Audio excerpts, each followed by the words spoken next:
যুক্তরাজ্যের ম্যানচেস্টারের শাহজালাল মসজিদ ও ইসলামিক সেন্টারের বার্ষিক সাধারণ সভা বা এজিএম অত্যন্ত সুশৃঙ্খল ও সৌহার্দ্যপূর্ণ পরিবেশে সফলভাবে অনুষ্ঠিত হয়েছে।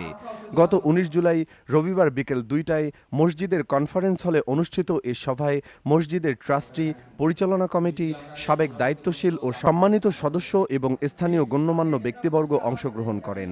সভায় বিগত বছরের কার্যক্রম পর্যালোচনা, বার্ষিক প্রতিবেদন উপস্থাপন এবং ভবিষ্যৎ উন্নয়ন পরিকল্পনা নিয়ে গুরুত্বপূর্ণ আলোচনা অনুষ্ঠিত হয়। সভায় সভাপতিত্ব করেন মসজিদের চেয়ারম্যান আলহাজ মোহাম্মদ আনসার উদ্দিন এবং অনুষ্ঠান পরিচালনা করেন সাধারণ সম্পাদক আলহাজ এম.এস.এ মালিক সওদাগর। অনুষ্ঠানের শুরুতে পবিত্র কুরআন তেলাওয়াত করেন মসজিদের ইমাম মাওলানা খায়রুল হুদা খান। তিনি কুরআনের বাংলা ও ইংরেজি অনুবাদও উপস্থাপন করেন। সভায় সর্বসম্মতিক্রমে গত বছরের সাধারণ সভার কার্যবিবরণী অনুমোদন করা হয়। এরপর সাধারণ সম্পাদকের প্রতিবেদন, কোষাধ্যক্ষের আর্থিক প্রতিবেদন, চেয়ারম্যানের প্রতিবেদন এবং শিক্ষা বিষয়ক প্রতিবেদন উপস্থাপন করা হয়। এসব প্রতিবেদনের উপর সদস্যরা গঠনমূলক মতামত প্রদান করেন।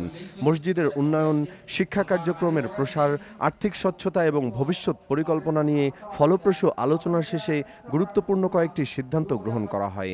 এ সময় উপস্থিত ছিলেন ট্রাস্টি আলহাজ আব্দুল মান্নান, আলহাজ রইস আলী, আলহাজ সৈয়দ নজরুল হুসাইন, সাবেক চেয়ারম্যান আলহাজ সুরাবুর রহমান, আলহাজ আশিক মিয়া সিজিল, গ্রেটার ম্যানচেস্টার বাংলাদেশ অ্যাসোসিয়েশনের সাবেক চেয়ারম্যান মহিবুর রহমান বাবু, স্থানীয় কাউন্সিলর আহমেদ আলী সহ পরিচালনা কমিটির অন্যান্য দায়িত্বশীল সদস্যবৃন্দ। অনুষ্ঠানের সমাপনী পর্বে মসজিদের ইমাম মাওলানা খায়রুল হুদা খান বিশেষ দোয়া ও মোনাজাত পরিচালনা করেন।